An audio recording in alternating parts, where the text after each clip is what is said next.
time for us to begin tonight, and we're certainly glad you're here. And thank you for being a part of our midweek Bible class. And if you're viewing our class through the live stream, of course, we are thrilled to have you be a part. I thought our numbers might be off a little bit tonight because of another basketball game, and I thought about getting up here and saying, if you stayed home for the basketball game, shame on you. But then I thought, they're not going to see this anyway because they're watching the basketball game. So what good would that do? I don't. Thank you, Liz. Liz says she has the score. You and about a dozen other people. So I'm good with that. That's okay. But we're glad you're here, and couple of updates we'll get to in a moment on our sick list, but just a couple of reminders of things that are coming up in the near future. Teens, parents, remind your teens if they haven't signed up for the spring retreat, they need to do that by February the 14th. And they're planning a big trip up to Pigeon Forge, and in fact, I love the title, Panda Forge Spring Retreat, because they're going to Pigeon Forge. But deadline for that is the 14th of this month, so parents, be mindful of that. Ladies, the Love Circle for February is tomorrow, 10 o'clock, at the home of Susan Lusk. So keep that in mind. And also, ladies, hopefully you got a flyer in the mail regarding the Ladies' Day coming up on March the 9th. So pay close attention to those details. There's a sign-up list on the Ladies' Ministry bulletin board outside of the library, and you can go ahead and sign up for that big morning coming up on March the 9th. The Young at Heart banquet will be held in the fellowship hall immediately after Bible class on February the 18th. All members age 60 and over and older are invited to attend.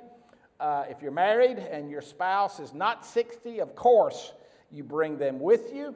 If you're single, and you're welcome to bring a guest if you'd like. But that needs, here again, there's a list on the bulletin board across the hall from Von Inlow's office, and deadline for that is the 11th, this coming Sunday. So Tim and Leanne will know how much to plan for coming up on. Y'all are catering that, aren't you?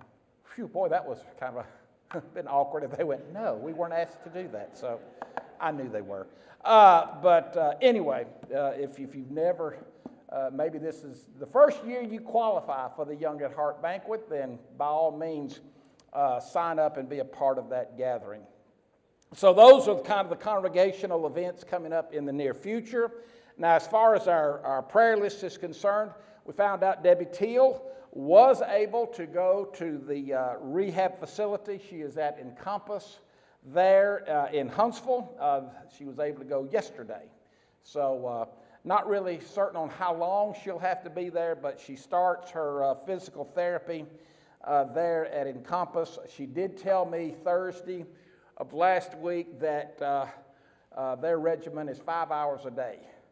As far as that physical therapy. So continue to pray for Debbie and for her recovery following that stroke, and hopefully she'll be able to be back home before too long. James Law received information regarding his cancer. The latest scan indicated no change right now in his cancer, and they're going to weigh the options, the treatments.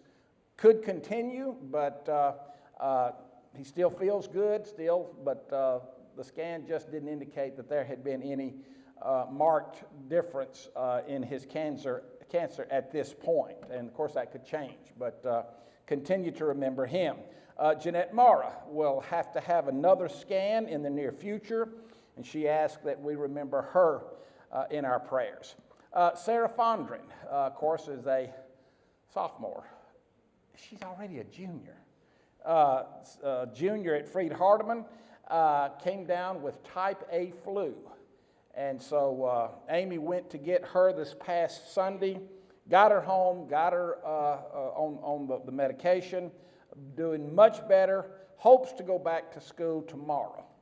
So remember her in your prayers. And we've just had so many that have been battling that. And with this warm up in the weather, hopefully we'll see a decline on that. Has it tapered off in the schools at all? Teachers, it's still there, boy. And what I was hearing in the pharmacy there, they said if they're there to get get medication for the flu, it's usually because they already have both.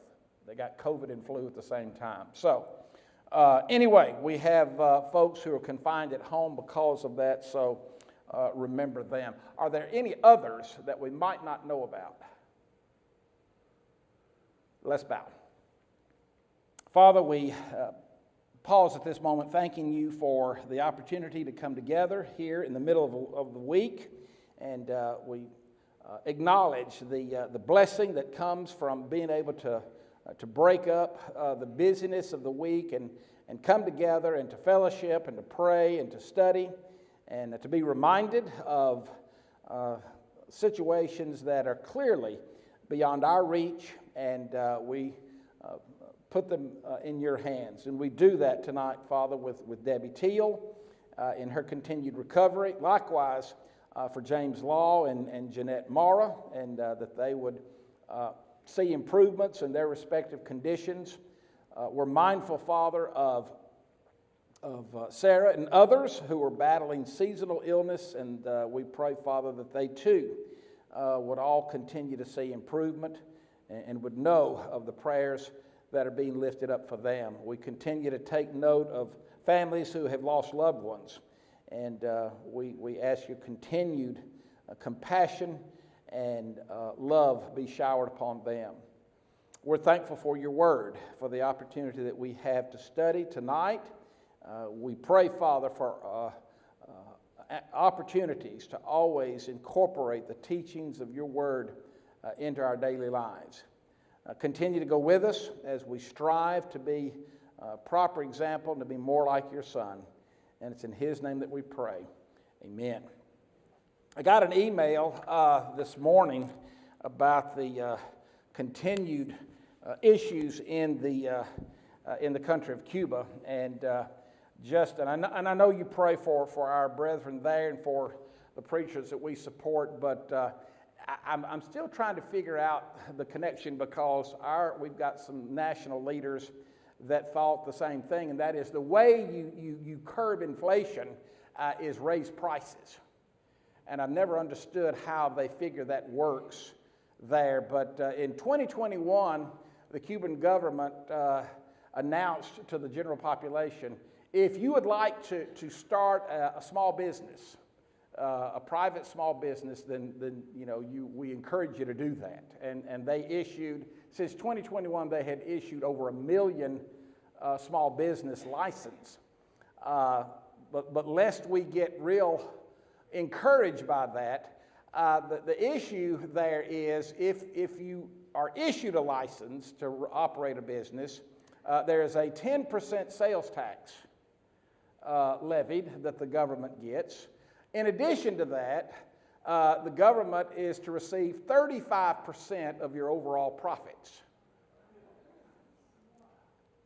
And that's because the Castros are not wealthy enough, and so they got to rake in more.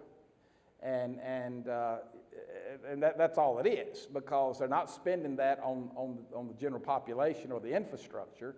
It's the Castros that are just pocketing that.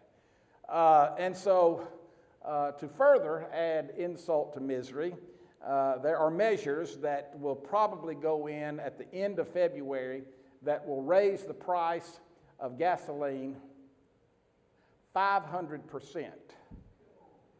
And a gallon of gas will cost $20. And when you're only making $30 a month, what are you going to do? Yes, sir. No, I got this email from Bill Lawler there in Huntsville. Yeah. Yeah, but it's, yeah. If the measures go in at the beginning of March, it'll be $20 a gallon for gas. So, and again, all this is to slow down inflation, which I find really strange. The other interesting part of the article was all of this was attributed to the sanctions levied toward the Cuban government by Donald Trump. And I thought, well, okay, if he levied them, then why doesn't Joe Biden lift them? See, that was an outright lie in the article. That's not even true. The sanctions go back to the 1960s during the Cold War. But here again, you gotta factor in at some point there's an agenda. But anyway, I went into all that detail to just encourage you to continue to pray for the folks there in our churches there, because if it wasn't bad enough, it's about to get worse. And so continue to pray for them.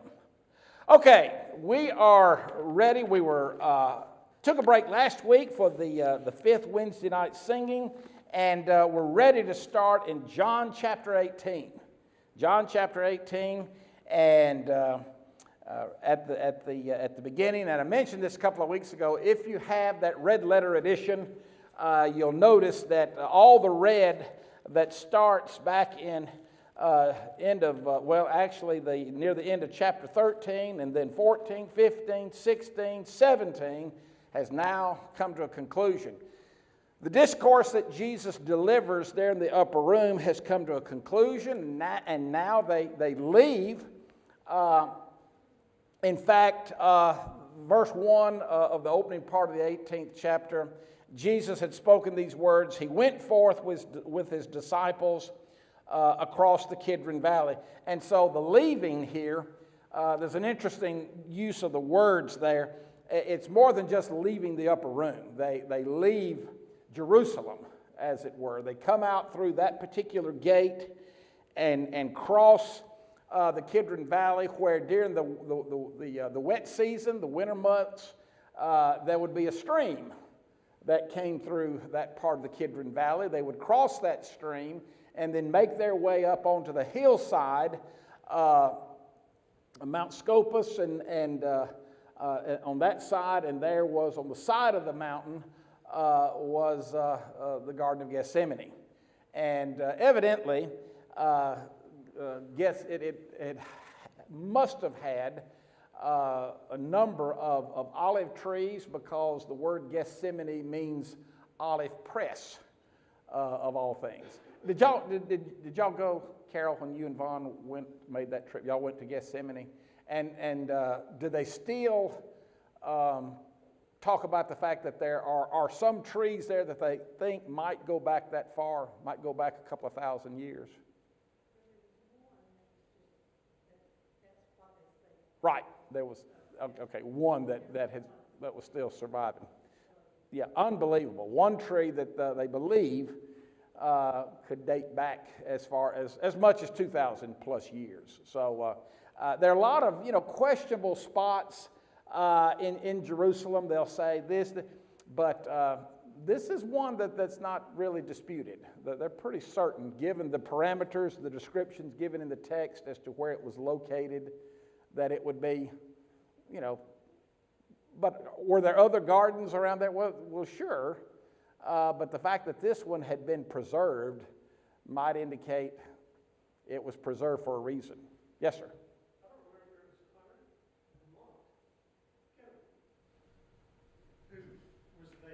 Uh-huh. And they were trimming. Oh, they were pruning the tree. Yeah. Yeah. Yeah. And he got a sprig. Okay. Yep. That was probably Hunter when he was at Faulkner, and they did. Yeah, you're right. I think when Hunter Kinnemer was at Faulkner, they took he had a semester abroad, and that's yeah. You're right. I'd forgotten all about that. So. A really, really important spot in Jerusalem.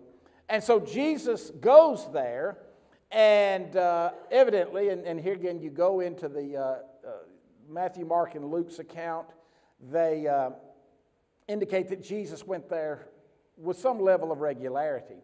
Now, what's interesting about this account, you can go to Matthew, Mark, and Luke's account, and they go into pretty lengthy detail about how Jesus left a majority of the apostles at the entrance, and then he took Peter, James, and John on further, and then he left them and went still further by himself. That's where he prayed. John doesn't mention any of that. John doesn't go into any of the details of the weightiness of the situation. Mark goes into great detail about the sweat, as if it were drops of blood, the anguish, the anxiety that Jesus was pouring over. John doesn't mention any of that, and it's not because he didn't think that was important. John's more concerned about the outcome of all this, not necessarily all of the particulars in between. So this is why he doesn't mention any of that. They get to the garden, verse 1, and then verse 2, Judas shows up. Now, what I find interesting about this is this whole section of the text, and here again, the previous 4 chapters have been some pretty heavy, doctrinal teaching that Jesus has done, either directly to these apostles or even through his praying. Here, with the shift in chapter 18, John's just basically recording the events that happened, and Jesus loved to ask questions.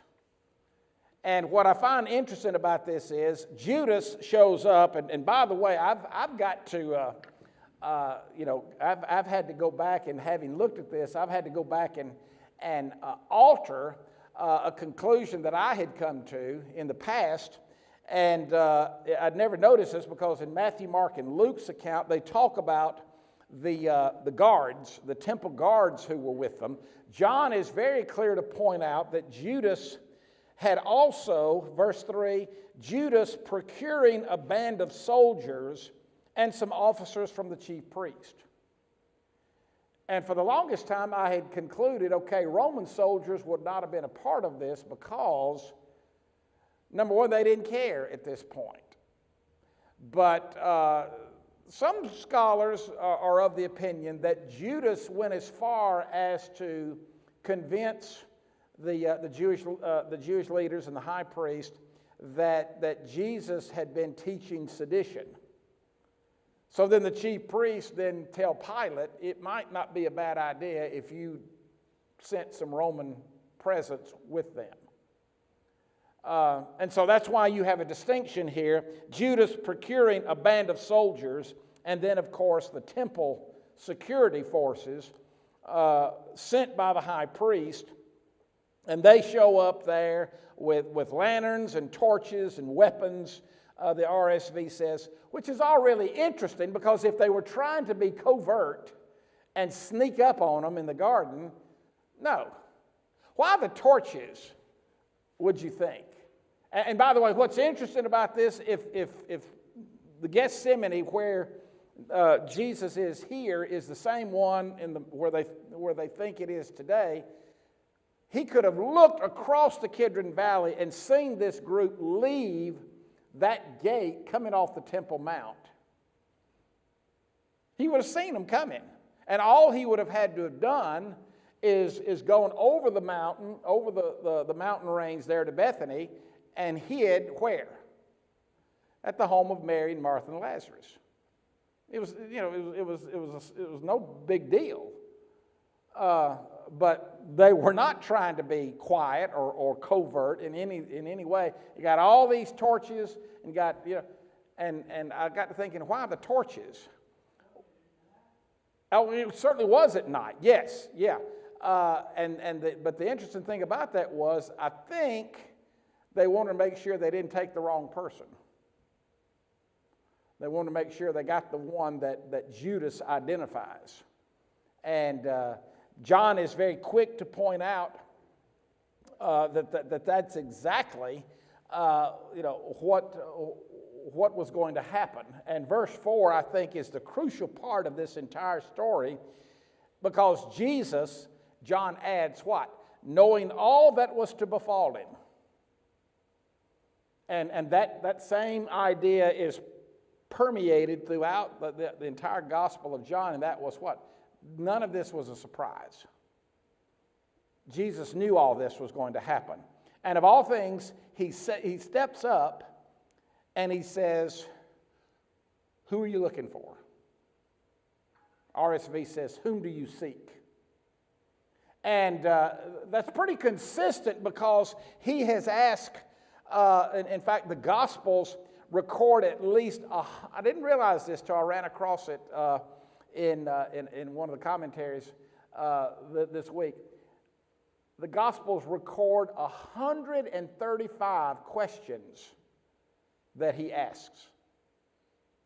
And a lot of times they were in teaching situations, and rabbis taught through some provocative question in that regard. And who they were looking for tells us a lot about the people in this incident. About 10 years ago, there was a sightseeing tour in Iceland that lost one of its sightseers. And she was nowhere to be found. And the group, the tour leaders were panicking, and they called in the police, and a search began. I've never understood. In fact, I wish if Dan or Sandra were here. Did they go to Iceland or Newfoundland? They did go to Iceland. I wanted to get kind of a first-hand account of what's the draw up there. I'm not really sure but evidently there must be something there. But anyway, they looked for hours, and about 3 a.m, they discovered that the woman they were searching for had been in the group all the time. And what happened was she had left the tourist group and changed her clothes, and when she came back, they didn't recognize her. And on top of that, when the description of the quote missing person was described as an Asian woman in dark clothing and speaks good English, the woman didn't realize that they were describing her. So she began to help the others in searching for herself, of all things. She didn't know who she was looking for. And in this section today, and we just read Judas having procured a band of soldiers and some officers, and the Pharisees. By the way, this is the last time that Pharisee is mentioned in John's Gospel. They won't be mentioned again after this. Went there, and Jesus asked the question, "Who are you looking for?" And of course, they said, "Jesus of Nazareth." And Jesus said to them, and help me look in your own translation. RSV says, "I am he." Is that pretty consistent? Okay, it should be. I'm sorry. What about Judas' kids? Well, that's in Matthew, Mark, and Luke's account. Yeah, John doesn't record that either. John, and what's interesting about John is, John didn't have much use for Judas, because every time that the apostles are listed, Judas is always dead last on the list. And it wasn't because he was the youngest, but John lets his feelings really, I think, show in. But then Matthew and Mark do the same thing. Judas is always last on the list. And evidently for good reason. And so, but the fact that Jesus would reply, "I am he," is significant, because you can go back in John's Gospel, and there are several times when Jesus answers that way. I was thinking in John chapter 9, Let's see. In the incident with the blind man, the end of that incident, verse 35, Jesus finds him and says, "Do you believe in the Son of Man?" And the man said, "And who is he, sir, that I may believe in him?" And Jesus said, "You have seen him, and what? And I am he." So there it is again. And that's one of several instances in John's gospel where that's Jesus' answer. And it's just rather interesting that here, there it is again. I am he. Yes, sir. Right. In fact, he will be. Do what? Oh, sure. And he was very, but to the point that he would identify all the others by name, but not himself. And he went by that very treasured term that the one that Jesus loved. Now, I'm going to point something out here that confession time just read right over it. For whatever reason, didn't pay any attention to it. And you see, I'm trying to justify taking this long to get through this book because there's something there you hadn't seen. When Jesus said, "I am he," Judas, who betrayed him, was standing with them. Now watch verse 6. When he said to them, "I am he," they drew back and what? Fell to the ground. Now, I openly admit I just read right over that. There are some who believe there was, to some degree, some type of miraculous work in that they just fell because he made that statement, "I am he." There are others that say, no, it wasn't miraculous. It was just an acknowledgement of his authoritative presence. Keith? Why do you think Judas did it? Was it for the silver? Yeah. I think it was strictly for the money. It was strictly for the money. And somebody mentioned, I don't know if it was in here or maybe on Sunday morning, he probably thought that they would arrest him and beat him and then turn him loose. I don't know that Judas fully understood the implications of what he was doing. I can't speak for the man, I don't know. But yeah, I think his was purely, in fact, John has already said the man was a thief and was consumed with money. So there was no other reason than the very pragmatic, going to make a buck off of this. I've been with a guy over 3 years and have nothing to show for it, so, here we go. Right, he had to simply because you got 12 people there in a dark garden, and a lot of these security forces and soldiers, they had no idea who he was, and so he points them out. He points them out, and of course the synoptics record that through the kiss of betrayal, as it came to be known. John doesn't record that, nor does he record the conversation between Judas and Jesus in that regard. When it says they drew back and fell, was that the soldiers and everybody? Yeah. Did Judas follow also? Yeah. So everybody. Oh, so that's not insignificant. Mine says a detachment of soldiers. Right.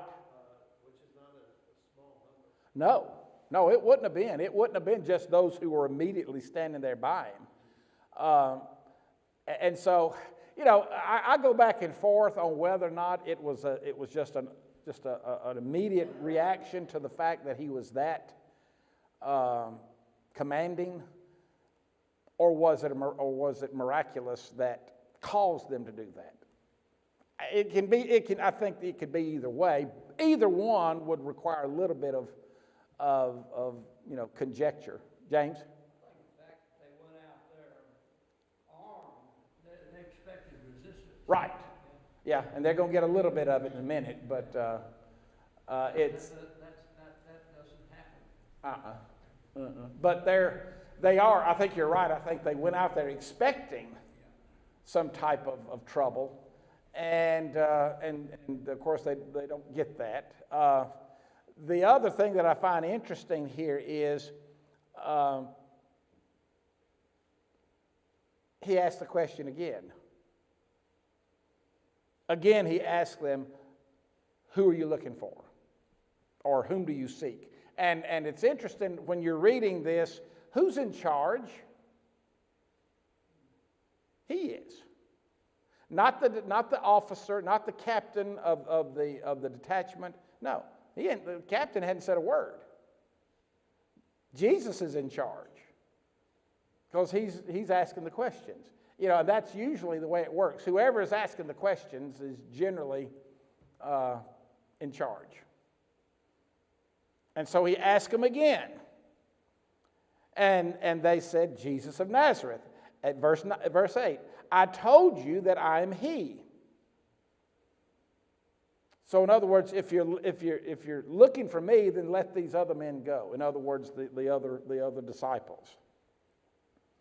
And verse 9, this was to fulfill the word which he had spoken, of those whom you gave me, I lost not one. Now, don't start looking in the interlinear part of your translation or a footnote as to where that was recorded in the Old Testament, because it's not. That phrase in verse 9 is not an Old Testament prophecy. John doesn't say that. He says what? This was to fulfill the word which he had spoken. Well, when had he said that? Well, he doesn't tell us that. But at some point early on, Jesus had said, of those whom you gave me, I lost not one. Was that not in his chapter 7? In his prayer, yeah. Yeah. So it's not an Old Testament prophecy here. It's a statement that Jesus had already made, and John, records it because Jesus has just fulfilled his own promise in that regard. Yes, sir? Did Jesus speak to the disciples? Yes. Every one of them? Every one of them. Probably maybe a year. Some believe maybe as long as a year and a half into his ministry before that 12 was whittled down. Yeah, but no, he picked them all. Huh? I think he had known about this guy. Oh, he did. Okay? But he had to have somebody to take it. Well, and that's one of the theological meanderings about that is he knew it from the very beginning. And if you do what if, like I do, well, what if at some point Judas had decided he wasn't going to do that? Did he have the prerogative, I guess is the question, did he have the prerogative to change his mind? And the obvious answer is yes, of course he did. Right, but Satan had entered him, and it wasn't that free will was taken from him, but he chose not to incorporate free will. But you can't go as far as to say, as some do, he was predestined to this. Maybe, but not to the point that he could not have, because he did anyway later, right? Yeah, at some point he changed, he repented.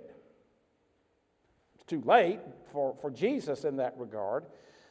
So Jesus, makes the statement, if you're looking for me, I'm the one this is who you're looking for, and let these men go.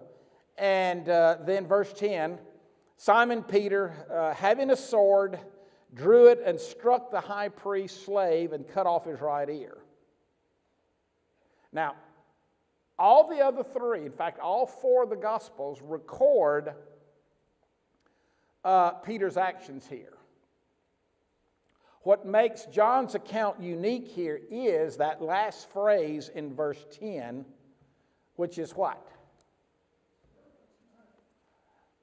The slave's name was Malchus. Now, the reason why I think that's significant, and here again, I'm going to go out, I'm going to speculate here and give you my opinion. And I could be wrong, probably not, but there's a chance I could be wrong. There's a common argument here, not really an argument, there's a discussion that a lot of scholars have acknowledged that when you read a person's name in the Gospels, it's because that person later became a Christian and they were well known in the early church. For instance, Mark 15, the man that carried Jesus' cross was a certain man from Cyrene. His name was Simon, right? But then Mark adds the father of Alexander and Rufus. Well, who were Alexander and Rufus? He doesn't tell us. But speculation is Mark wrote his gospel to Roman Christians, and Alexander and Rufus may have been well-known members of the church at Rome. And Mark says, the man that carried the cross for Jesus, that was the father of two of our members. So you got that going. Then there's Zacchaeus, Nicodemus, Joseph of Arimathea. Why mention all of these people by name? If not, for some point they weren't known at the time that the gospel was being written. I think it's worth considering. And so Matthew, Mark, and Luke don't, but John does record the name Malchus here. Why do that? Luke 22, for instance, tells us, this is verse 50, one of them struck the servant of the high priest, cutting off his right ear, but Jesus said, no more of this, and he touched the man's ear and healed him. John doesn't record that. John just records about the detachment of said ear and the man's name, and but he does not record the fact that Jesus healed the man. But later on, John goes into the courtyard, into where the Pharisees and Sadducees are essentially holding court. Right. So he knows the people in there, and they know him. Right. And yeah, if we get into that next section, well, in fact, verse 15, as the disciple, and he's talking about, Simon Peter followed Jesus, and so did another disciple. We know from the synoptics that was John, right? And as this disciple was known to the high priest, he entered the court. The question was, how was John known to the high priest? And here again, there's a I'm trying to remember. A student of, nearly called the guy's name, from Egypt, and he indicated that John's family supplied the high priest with fish. Others believe that John himself was a priest, and then as time permitted, he also fished, and that John may have been doing both. He was a fisherman, but he also may have been a priest in training. Here again, speculation. But either way, to your point, John and his family were prominent enough to where he had free access in and out of the court of the high priest. But again, John is not concerned. Why doesn't John record about Jesus picking up the man's ear and putting it back on, the way Luke does? Well, what was Luke's vocation? Luke's a doctor, right? He kind of, there in the healing avenue. John, again, is not concerned about he's concerned about the outcome. And what's the outcome? The outcome is verse 11. Jesus said to Peter, "Put your sword into its sheath. Shall I not drink the cup which the Father has given me?" Now, when did Jesus come to that realization? And again, John doesn't record the prayer in the garden, but what was one of the key components of the prayer that Jesus utters in the garden? "Father, if it's your will, let this cup pass from me." John doesn't record that, but he mentions it here. "Shall I not drink the cup which my Father has given me?" That's a crucial point of everything that's going to happen from the rest. Again, it's not about the high priest. It's not about Pilate. It's not about the execution squad that Pilate is going to send to carry out the crucifixion. All of that is irrelevant. This is all taking place. Why? Because Jesus and the Father were in total agreement. The Father has given me this cup, and I'm going to drink it.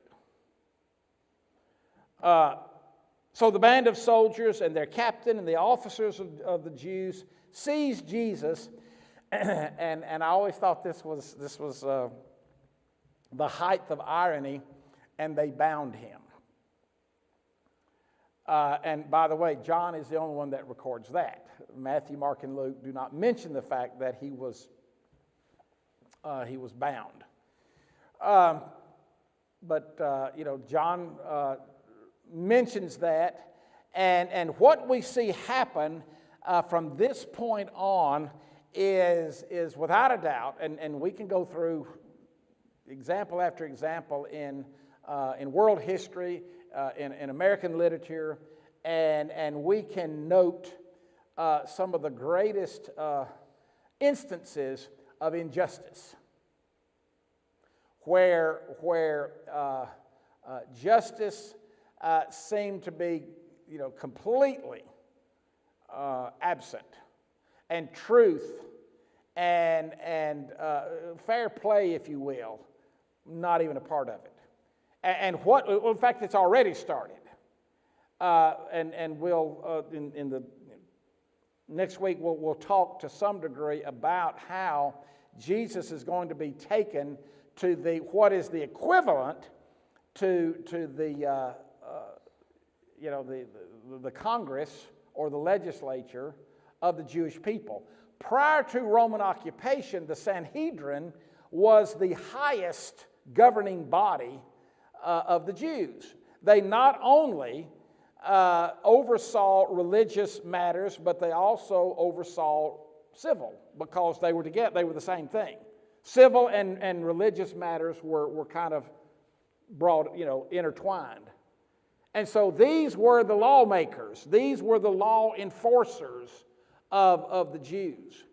And yet they're just going to basically run roughshod over their own laws in order to accommodate this. And part of this we've already seen, and that is, yes, the Pharisees and Sadducees were the two parties that made up the Sanhedrin, but they didn't get along. They didn't have committees or caucuses or anything, because they didn't even want to acknowledge each other if they could keep from it. But they were united in what issue? Getting rid of Jesus. Yeah. Keith? When they saw that ear come off and him pick it up and put it back on, that didn't get their attention? Well, Keith is saying when they saw that ear fly off and Jesus pick it up and put it back on, that didn't, and I mean, even in torchlight, that would have been impressive. Very much. You know. I wonder why they wanted to kill him so bad. Right. I think it goes back to the fact that one of the leading arguments as to why they fell back when he said, I am he, is because they were scared of him.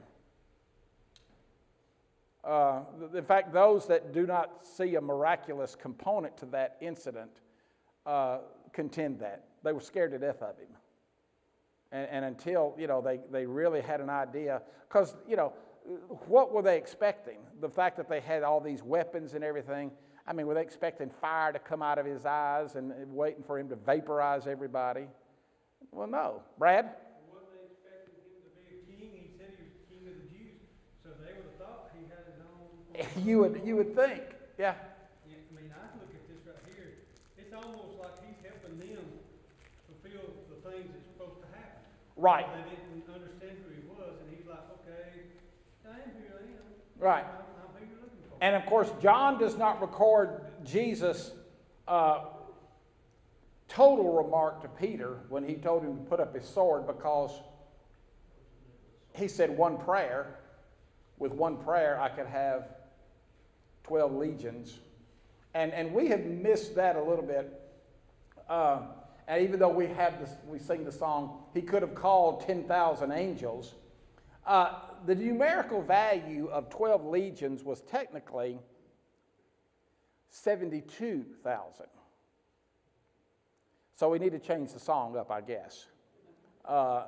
He could have called 72,000, which is not a big deal. I mean, 10, 72, I mean, when you think what one angel did to the invading army of Sennacherib in the book of Isaiah, when you look at what one angel did in Egypt, on the night of the 10th plague, I would think one could probably have gotten the job done there.